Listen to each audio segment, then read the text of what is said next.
This sucks. What are these fucking things anyway? Oh yeah, records. I remember these things. I don't know why they replaced 8-tracks. Those things were cool. This was an 8-track store anyway. Oh, hello, it's me, Oderus Urungus here, shopping for records. Yeah, that's what I do.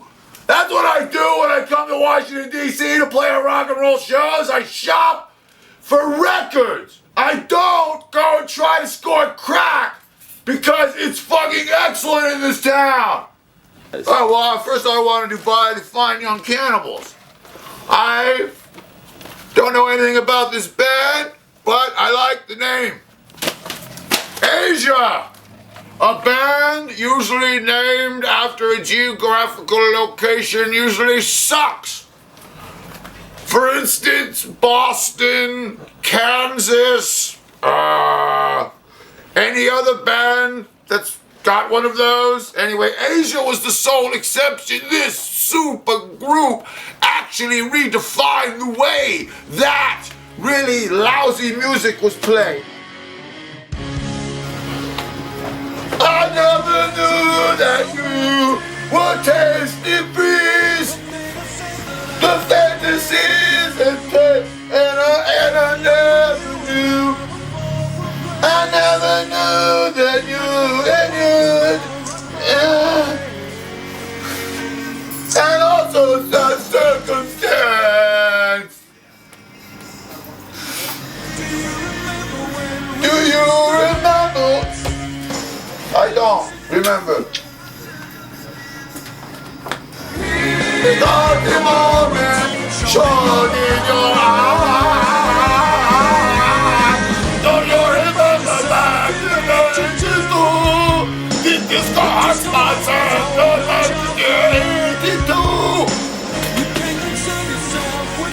turn that fucking thing off. Okay, didn't you just record a Kansas song? Well, yes, we did. Yeah, we did. Were you forced to? Shut the fuck up. You're not in this thing. Listen, the Onion tricked us into doing that, and we kicked ass, so we're going to play it tonight. Kansas. Caught me off guard. I thought that was a terrible idea from the get-go.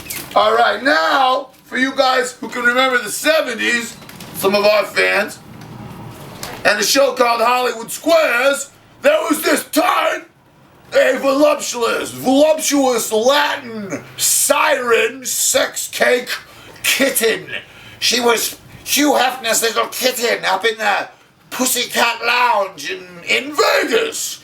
And James Caan was there as well with his stubbly beard. Straight off the set. And radioactive. Shout out to Hoochie Coochie Girl.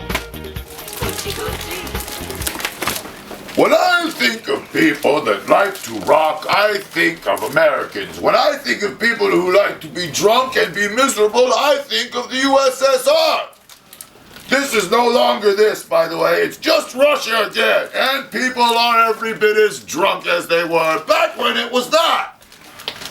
The only way that you are allowed to refuse a drink in Russia and not make an ass out of yourself is by saying you're an alcoholic. So my advice for you is to become an alcoholic before you go to Russia, if you plan on visiting.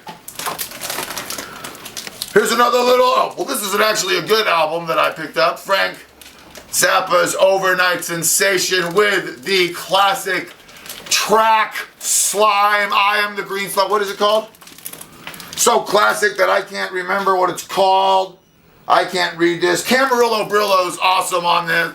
She stripped out of her rancid poncho and laid out naked by the door. We did it till we were on concho and it was useless anymore. She had a snake for a pet, an amulet, and she was breeding a dwarf, but she wasn't done yet. She had gray-green skin, a doll with a pin. I don't know what that was all about.